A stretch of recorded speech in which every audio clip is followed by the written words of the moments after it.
Most people don't realize how much we rely on the little details of conversation. Did you know that over 70% of communication is non-verbal?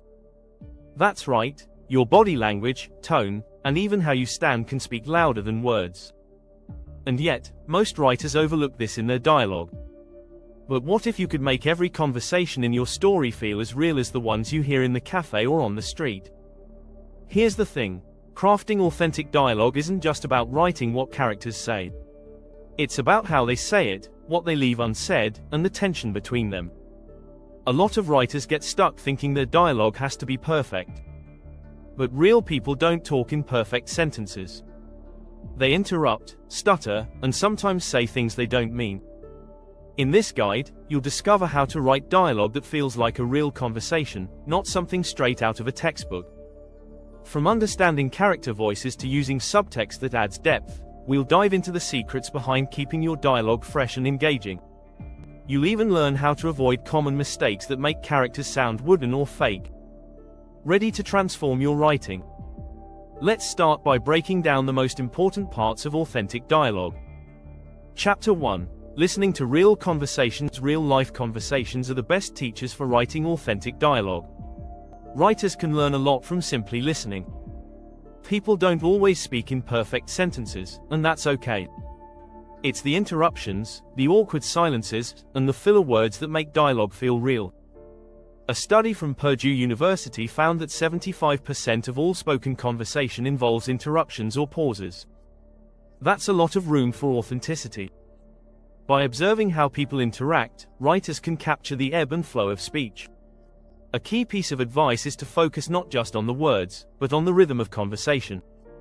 When someone is nervous or uncomfortable, their speech tends to speed up or stumble. Notice that next time you're around friends or co-workers. Another surprising fact, people tend to use at least 1,000 unique words in everyday conversations, which means dialogue can be varied and interesting without being repetitive. Chapter 2. Understanding your character's voices. Each character in your story needs a distinct voice. It's like meeting a new person. You would immediately recognize their tone, slang, and rhythm. A character who grew up in the South will sound different from someone raised in New York. Studies show that accent and dialect can even affect perceptions of a person's trustworthiness. For example, people might trust a character with a calm, confident voice more than one who speaks in a rapid, uncertain manner. A character's age, education, and background should influence how they talk.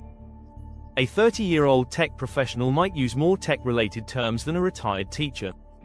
In fact, the vocabulary choices a character makes can tell you more about them than any description could. Small details like this can make your characters more believable. When writing dialogue, make sure every character's voice reflects their personal history, emotions, and goals. Otherwise, you risk everyone sounding the same. Chapter 3. Avoid overly formal speech. In real life, most people don't speak in full, perfectly constructed sentences all the time. If your characters do, it can make their dialogue feel stiff or robotic. According to a study from the University of Chicago, using contractions like can't instead of cannot increases the sense of familiarity in conversations. So, don't be afraid to let your characters speak more casually.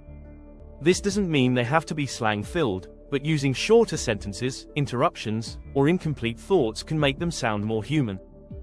Even characters in formal settings don't speak like robots.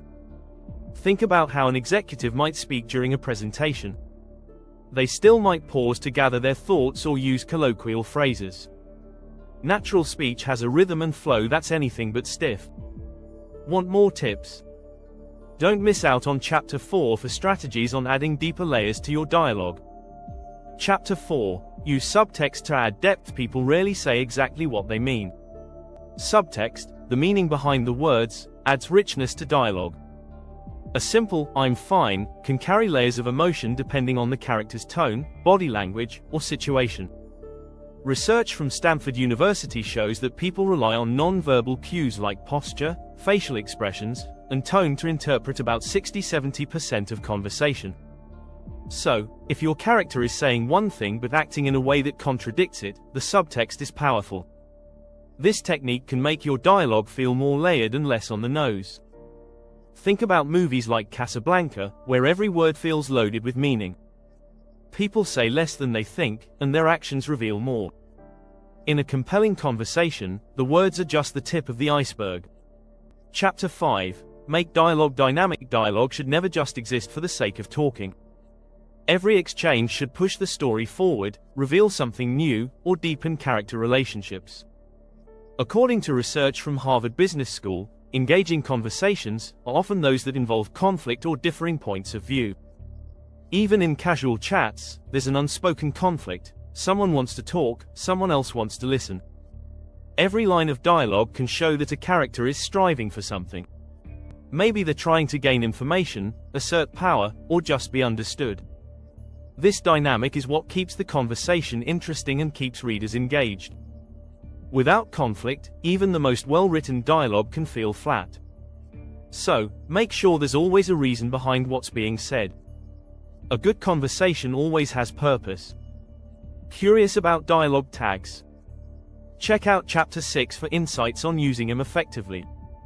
Chapter 6. Don't overuse dialogue tags. Overusing complex dialogue tags like, he shouted, or, she declared, can distract from the words themselves. According to the book Writing Fiction by Janet Burroway, simple tags like, he said, and, she asked, are almost invisible to the reader. They let the dialogue take center stage. Instead of focusing too much on how something is said, let the character's actions, gestures, or tone reveal the emotion. For example, instead of writing, she screamed, show it by describing her face turning red, her voice cracking. Action beats, like a character slamming a door or pacing, can carry just as much weight as a complicated tag. Remember, simplicity is key. In fact, research shows that readers absorb dialogue much quicker when it's not weighed down by excessive descriptions.